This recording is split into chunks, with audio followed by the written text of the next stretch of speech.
mayoritas orang Indonesia adalah Muslim, dan mayoritas Muslim tentu tidak menyukai Israel, apalagi Zionisnya, karena mengutuk tindakan genosida yang terjadi di Palestina. Sebagai bentuk protes, masyarakat Indonesia banyak yang memboikot produk Israel. Hal ini menunjukkan bahwa jika ditanya, mayoritas orang Indonesia pasti akan menjawab tidak menyukai Israel.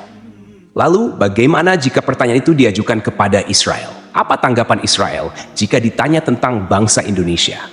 Apakah mereka menyukai kita atau sebaliknya? Seberapa besar rasa benci orang Israel terhadap Indonesia? Berikut adalah 7 jawaban jujur rakyat Israel tentang Indonesia yang diwakili oleh sejumlah tokoh dan media Israel. 1. Yair Lapid, Perdana Menteri Israel. Yair Perdana Menteri Israel ke-14 yang menjabat pada Juli hingga Desember 2022 dalam pidatonya di sidang internasional PBB pada September 2022 menyebut Indonesia. Ia dengan tegas menyatakan bahwa Israel ingin menjalin hubungan persahabatan dengan Indonesia dan mengajak Indonesia untuk mengakui kemerdekaan Israel seperti negara-negara Uni Eropa. Dari sini, kita dapat melihat bahwa Perdana Menteri Yair Lapid memiliki pandangan positif terhadap Indonesia. 2. Sagi Karni, Duta Besar Israel untuk Singapura.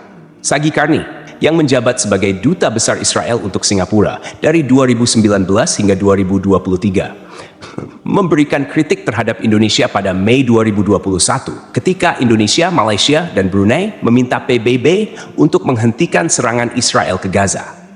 Sagi Karni mengatakan Indonesia tidak jujur dan menyampaikan informasi yang salah. Hal ini menunjukkan pandangan negatifnya terhadap Indonesia.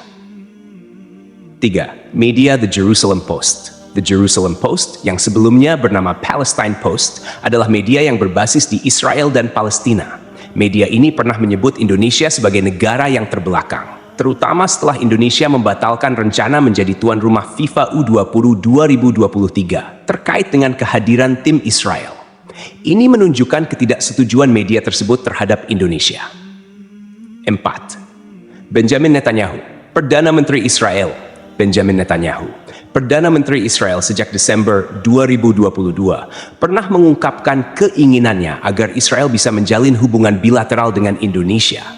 Ia menyebutkan bahwa kerjasama antara kedua negara akan memberikan banyak keuntungan bagi Indonesia, menunjukkan pandangan positifnya terhadap Indonesia. 5. Isaac Herzog. Isaac Herzog, Presiden Israel, mengungkapkan kekecewaannya terhadap Indonesia setelah Indonesia menolak timnas Israel U20 untuk bertanding di Indonesia. Herzog menyebut ini sebagai keputusan yang salah dan fatal, yang menunjukkan bahwa ia tidak terlalu menyukai Indonesia. 6. Dalam sebuah video yang dibagikan oleh TikToker, seorang tentara Israel terlihat memberikan penghormatan terhadap Indonesia, meskipun mengetahui hubungan kedua negara tidak baik. Namun, tidak semua tentara Israel memiliki pandangan yang sama, karena ada juga yang menyampaikan ujaran kebencian terhadap Indonesia. 7. Dalam video lain, seorang rabi Israel menyampaikan pesan kepada Indonesia untuk membantu Israel menjadi berkat bagi dunia dengan menjalin hubungan kerjasama. Namun, Indonesia tetap tidak akan menerima tawaran tersebut selama tanah Palestina masih dijajah. Wallahu a'lam bishawab.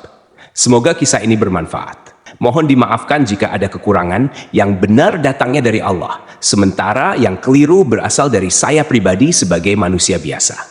Sampai jumpa di kisah-kisah seru berikutnya. Wassalamualaikum warahmatullahi wabarakatuh.